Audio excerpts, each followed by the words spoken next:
समुद्रगुप्त प्रतियोगी परीक्षाओं के लिए एक सामान्य अध्ययन।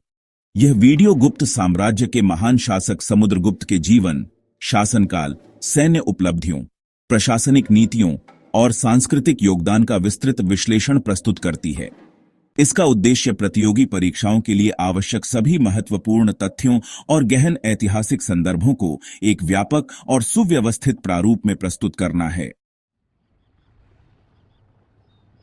समुद्रगुप्त गुप्त राजवंश के एक अत्यंत महत्वपूर्ण शासक थे, जिन्हें भारतीय इतिहास में एक असाधारण योद्धा और कुशल प्रशासक के रूप में जाना जाता है।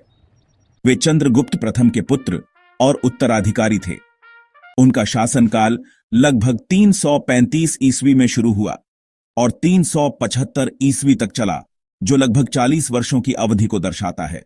कुछ ऐतिहासिक संदर्भों में उनका शासनकाल 330 से 380 ईस्वी या 335 से 380 ईस्वी तक भी उल्लेखित है, और कुछ स्थानों पर उनके 51 वर्षों तक शासन करने का भी जिक्र मिलता है। चंद्रगुप्त प्रथम को गुप्त साम्राज्य का वास्तविक संस्थापक और महाराजाधिराज की उपाधि धारण करने वाला पहला शासक माना जाता है। उन्हें चंद्रगुप्त प्रथम के बाद गुप्त वंश का एक महान और शक्तिशाली शासक समझना महत्वपूर्ण है। उनके साम्राज्य की राजधानी पाटलिपुत्र थी। समुद्रगुप्त का शासनकाल भारत के लिए स्वर्ण युग की शुरुआत माना जाता है। यह केवल उनकी सैन्य विजयों के कारण नहीं था, बल्कि धर्म, साहित्य, कला और प्रजा के जीवन स्तर में सुधार जैसे सांस्कृतिक और प्रशासनिक उत्कर्ष के कारण भी था। यह दर्शाता है कि उनकी दूरदर्शिता केवल युद्ध तक सीमित नहीं थी, बल्कि एक स्थिर और समृद्ध समाज के निर्माण में भी थी, जो किसी भी स्वर्ण युग की पहचान होती है। एक स्वर्ण युग की अवधारणा में केवल सैन्य शक्ति ही नहीं, बल्कि कलात्मक, साहित्यिक और सामाजिक उन्नति भी शामिल होती है। समुद्रगुप्त ने इन सभी क्षेत्रों में महत्वपूर्ण योगदान दिया, जिससे उनके शासनकाल को एक समग्र समृद्धि और उन्नति के काल की नींव रखने वाला माना जाता है। भारत का नेपोलियन की उपाधि औचित्य और तुलना। प्रख्यात इतिहासकार वी एस स्मिथ ने समुद्रगुप्त को उनकी असाधारण सैन्य विजयों और दिग्विजय नीति के कारण भारत का नेपोलियन कहा था। उनकी दिग्विजय का उद्देश्य धरणीबंध, भूमंडल को बांधना या संपूर्ण पृथ्वी को जीतना था। यह उपाधि समुद्रगुप्त की सैन्य प्रतिभा और विजयों की व्यापकता को उजागर करती है।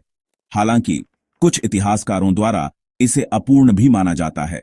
नेपोलियन को अपने जीवन काल में कई पराजयों का सामना करना पड़ा था, जबकि समुद्रगुप्त को अपराजित, कभी पराजित न होने वाला शासक कहा जाता है। यह तुलना समुद्रगुप्त की अद्वितीय सैन्य सफलता को और भी विशिष्ट बनाती है, क्योंकि उनकी सैन्य सफलता नेपोलियन से भी अधिक निरंतर और निर्बाध थी। यह तथ्य समुद्रगुप्त को एक अजेय योद्धा के रूप में स्थापित करता है, जो उनकी विरासत का एक महत्वपूर्ण पहलू है। समुद्रगुप्त चंद्रगुप्त प्रथम और लिच्छवी राजकुमारी कुमारदेवी के पुत्र थे। चंद्रगुप्त प्रथम ने अपने प्रभाव को बढ़ाने के लिए शक्तिशाली लिच्छवी राजवंश की कुमारदेवी से विवाह किया था। समुद्रगुप्त बचपन से ही बुद्धिमान, तेज और कुशाग्र बुद्धि के थे, जिनमें एक राजा के सभी गुण मौजूद थे। उनकी प्रतिभा को देखते हुए चंद्रगुप्त प्रथम ने अपने जीवन काल में ही समुद्रगुप्त को अपना उत्तराधिकारी घोषित कर दिया था। हालांकि यह फैसला उनके कई भाइयों, जिनमें अग्रज राजकुमार कांचा भी शामिल थे, को रास नहीं आया और उन्होंने समुद्रगुप्त के खिलाफ मोर्चा खोल दिया। समुद्रगुप्त ने अपने पराक्रम से इन प्रतिद्वंद्वियों को हराया और सिंहासन प्राप्त किया। उत्तराधिकार के लिए यह आंतरिक संघर्ष दर्शाता है कि गुप्त साम्राज्य में भी राजतंत्रात्मक शासन में वंशानुगत पद के बावजूद योग्यता को स्थापित करने के लिए शक्ति प्रदर्शन आवश्यक था। चंद्रगुप्त प्रथम द्वारा समुद्रगुप्त को चुनना और फिर समुद्रगुप्त द्वारा अपने भाइयों को पराजित करना साम्राज्य की स्थिरता और भविष्य की विजयों के लिए उनकी व्यक्तिगत क्षमता और नेतृत्व गुणों की महत्ता को रेखांकित करता है। यह एक आंतरिक शक्ति परीक्षण था, जिसने उन्हें बाहरी विजयों के लिए तैयार किया। इस प्रारंभिक आंतरिक विजय ने समुद्रगुप्त को एक मजबूत और निर्विवाद शासक के रूप में स्थापित किया। यह उनकी सैन्य प्रतिभा का पहला प्रदर्शन था, जिसने उन्हें भविष्य के बड़े सैन्य अभियानों के लिए आत्मविश्वास और अनुभव प्रदान किया। यह दर्शाता है कि उनकी अपराजित स्थिति की शुरुआत उनके घर से ही हुई थी। समुद्रगुप्त के शासनकाल की जानकारी के लिए कई महत्वपूर्ण ऐतिहासिक स्रोत उपलब्ध हैं जो उनके जीवन, विजयों और शासनकाल की विस्तृत तस्वीर प्रस्तुत करते हैं। प्रयाग प्रशस्ति, जिसे इलाहाबाद स्तंभ अभिलेख भी कहा जाता है, इनमें से एक प्रमुख स्रोत है। यह अभिलेख उनके शासनकाल के लेखक, महत्व और मुख्य विवरणों को उजागर करता है। समुद्रगुप्त के शासनकाल की जानकारी का सबसे महत्वपूर्ण और विस्तृत स्रोत प्रयाग प्रशस्ति या इलाहाबाद स्तंभ अभिलेख है। इसकी रचना उनके दरबारी कवि और मंत्री हरिशेन ने की थी। यह अभिलेख मूल रूप से अशोक स्तंभ पर उत्कीर्ण था। प्रयाग प्रशस्ति समुद्रगुप्त के राज्यारोहण, उनकी सैन्य विजयों, साम्राज्य विस्तार, व्यक्तिगत गुणों और विभिन्न राजाओं के प्रति उनकी नीतियों का विस्तृत वर्णन करती है। इसमें समुद्रगुप्त को एक वीर योद्धा, युद्धों को जीतने वाला राजा, विद्वान और उत्कृष्ट कवि बताया गया है। प्रशस्ति में उन्हें ईश्वर के बराबर भी बताया गया है, जो उनकी शक्ति और महत्व को दर्शाता है। यह उनके परदादा, दादा, पिता चंद्रगुप्त प्रथम और माता कुमार देवी के बारे में भी जानकारी प्रदान करती है। कुछ इतिहासकारों का मानना है कि प्रशस्ति की रचना संभवतः समुद्रगुप्त द्वारा किए गए अश्वमेध यज्ञ से पहले हुई होगी, क्योंकि इसमें अश्वमेध यज्ञ का कोई स्पष्ट उल्लेख नहीं है। हालांकि अन्य स्रोतों से अश्वमेध यज्ञ के प्रमाण मिलते हैं। प्रयाग प्रशस्ति केवल एक ऐतिहासिक दस्तावेज नहीं, बल्कि एक प्रशस्ति स्तुति है, जिसका अर्थ है कि यह शासक की उपलब्धियों को बढ़ा चढ़ाकर प्रस्तुत कर सकती है। हालांकि इसके बावजूद यह उस काल की राजनीतिक, सामाजिक और सांस्कृतिक स्थिति को समझने के लिए एक अमूल्य प्राथमिक स्रोत है। समुद्रगुप्त के शासनकाल के बारे में जानकारी सिक्कों और अन्य अभिलेखों से भी मिलती है। उनके सिक्कों पर उन्हें वीणा बजाते हुए दिखाया गया है, जो उनके संगीत प्रेम को दर्शाता है। जावा पाठ में उनका नाम तनत्रीक मंदका के नाम से प्रकट है। समुद्रगुप्त के बारे में जानकारी उनके पुत्र चंद्रगुप्त द्वितीय की वंशावली से भी मिलती है।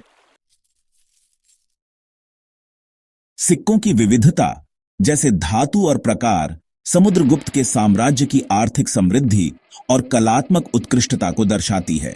विभिन्न प्रकार के सिक्के, जैसे अश्वमेध, व्याघ्रहंता और वीणावादन, उनकी विजयों, व्यक्तिगत रुचियों और धार्मिक अनुष्ठानों का प्रत्यक्ष प्रमाण है।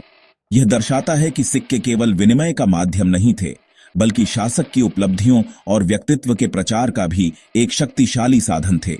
विदेशी पाठों में उल्लेख, जैसे जावा पाठ, उनकी प्रसिद्धि और प्रभाव के भौगोलिक विस्तार को इंगित करता है, जो भारत की सीमाओं से परे भी फैल गया था। समुद्रगुप्त एक महान विजेता थे, जिनकी सैन्य प्रतिभा ने गुप्त साम्राज्य को अभूतपूर्व विस्तार दिया। दिग्विजय का ध्येय था धरणीबंध। समुद्रगुप्त की दिग्विजय का मुख्य ध्येय धरणीबंध या संपूर्ण पृथ्वी को जीतना था। उन्होंने अपने कौशल के दम पर पूरे भारत को जीत लिया था। धरणीबंध का ध्येय केवल क्षेत्रीय विजयों से कहीं अधिक था। यह एक अखिल भारतीय साम्राज्य की स्थापना की महत्वाकांक्षा को दर्शाता है। मौर्यों के पतन के बाद भारत में बिखरे हुए राज्यों को एक झंडे के नीचे लाने का उनका प्रयास एक महत्वपूर्ण ऐतिहासिक प्रवृत्ति को दर्शाता है, केंद्रीकृत शक्ति का पुनरुत्थान। यह उनकी सैन्य प्रतिभा के साथ साथ राजनीतिक दूरदर्शिता को भी उजागर करता है। मौर्य साम्राज्य के पतन के बाद भारत में कई छोटे छोटे राज्य और राजा उभरे, लेकिन कोई भी मौर्यों का मुकाबला नहीं कर सका। समुद्रगुप्त ही एकमात्र ऐसे शासक थे जिन्होंने इस विकेंद्रीकरण को चुनौती दी और एक विशाल साम्राज्य का निर्माण किया। धरणीबंध की महत्वाकांक्षा ने उनके व्यापक सैन्य अभियानों को प्रेरित किया, जिसके परिणाम स्वरूप उत्तर से दक्षिण और पूर्व से पश्चिम तक साम्राज्य का विस्तार हुआ। आर्यावर्त अभियान, विजय और विलय की नीति। समुद्रगुप्त ने उत्तर भारत के 9 राजाओं को हराकर उनके राज्यों को अपने साम्राज्य में मिला लिया। प्रयाग प्रशस्ति में इन 9 राजाओं का उल्लेख है। प्रमुख पराजित राजाओं में अच्युत, नागसेन और गणपतिनाग शामिल थे। अन्य पराजित शासकों में रुद्रदेव, मत्तिल, नागदत्त, चंद्रवर्मन, नंदिन और बलवर्मन शामिल थे। समुद्रगुप्त ने उत्तर भारत के राज्यों का पूर्ण उन्मूलन कर उन पर सीधा अधिकार कर लिया और उन्हें अपने साम्राज्य में विलय कर लिया। इसे आर्यावर्त का द्वितीय युद्ध भी कहा गया है, क्योंकि संभवतः पहले अभियान में उन्हें केवल परास्त किया गया था और बाद में पूर्णतः उखाड़ फेंका गया। इन विजयों के परिणाम स्वरूप समुद्रगुप्त ने समस्त उत्तर प्रदेश तथा मध्य प्रदेश के एक भाग पर अपना अधिकार सुदृढ़ कर लिया, जिसमें गंगा यमुना दोआब क्षेत्र भी शामिल था।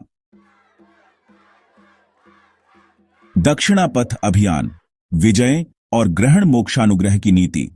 समुद्रगुप्त ने दक्षिण भारत के 12 राजाओं पर विजय प्राप्त की। उनकी सेना कांचीपुरम तक प्रभावी थी। दक्षिण के राज्यों के प्रति समुद्रगुप्त की नीति ग्रहण मोक्षानुग्रह पर आधारित थी।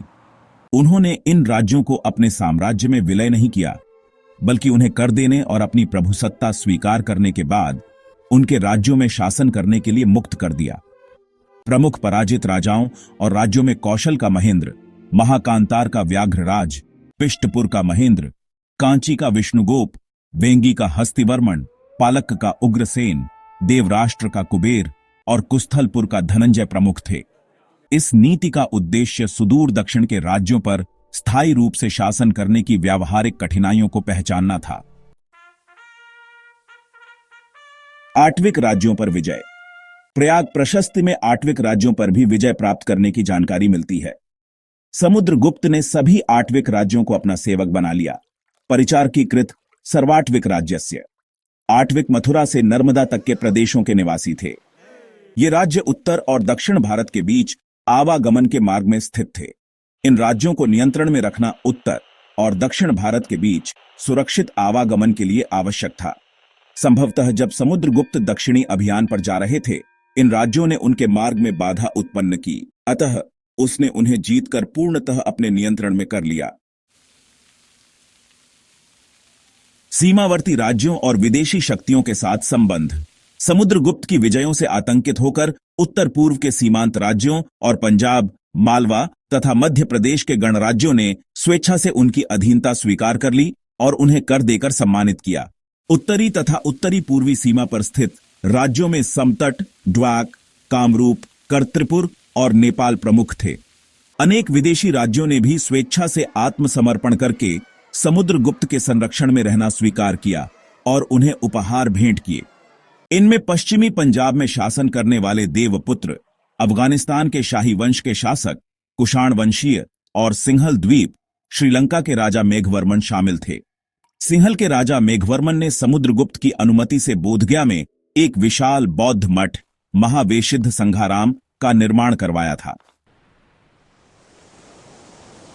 समुद्रगुप्त का प्रभाव केवल सैन्य विजयों तक सीमित नहीं था, बल्कि उनकी शक्ति और प्रतिष्ठा इतनी अधिक थी कि सीमावर्ती राज्यों और विदेशी शक्तियों ने भी स्वेच्छा से उनकी अधीनता स्वीकार की।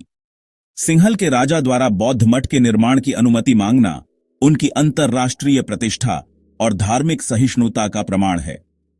यह दर्शाता है कि उनका शासनकाल एक शांतिपूर्ण सांस्कृतिक आदान प्रदान का काल भी था।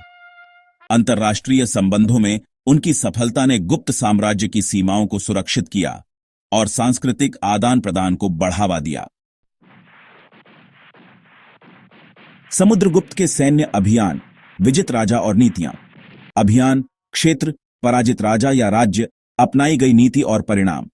आर्यावर्त, उत्तर भारत, गंगा यमुना दोआब, मध्य प्रदेश, 9 राजा अच्युत नागसेन, गणपति नाग आदि। पूर्ण विलय, प्रसभोद्धरण। राज्यों को गुप्त साम्राज्य में मिलाया, सीधा नियंत्रण स्थापित किया। दक्षिणापथ, दक्षिण भारत, दक्षिण पूर्व, कांचीपुरम तक। 12 राजा, महेंद्र, विष्णुगोप, हस्तिवर्मन आदि। ग्रहण मोक्षानुग्रह, ग्रहण मुक्त करना, अनुग्रह। राजाओं को कर और प्रभुसत्ता स्वीकार करने के बाद उनके राज्यों में शासन करने दिया। आठविक राज्य, मथुरा से नर्मदा तक के वन प्रांत। सभी आठविक राज्य, सेवक बनाना, परिचारकीकृत। व्यापार मार्गों और आंतरिक सुरक्षा के लिए नियंत्रण स्थापित किया। सीमावर्ती राज्य, उत्तर पूर्व, समतट, ड्वाक, कामरूप, नेपाल। 5 राजतंत्र और गणराज्य, मालव, यौधेय आदि। अधीनता स्वीकार करना, कर देना, स्वेच्छा से प्रभुसत्ता स्वीकार की, भेंट और राजस्व दिया। विदेशी शक्तियां पश्चिमी पंजाब, देवपुत्र, अफगानिस्तान, शाही, सिंहल, मेघवर्मन, कुषाण, शाही, सिंहल के राजा, आत्मसमर्पण, संरक्षण स्वीकार करना, भेंट देना, अंतर्राष्ट्रीय प्रतिष्ठा, कूटनीतिक संबंध, बौद्ध मठ निर्माण की अनुमति।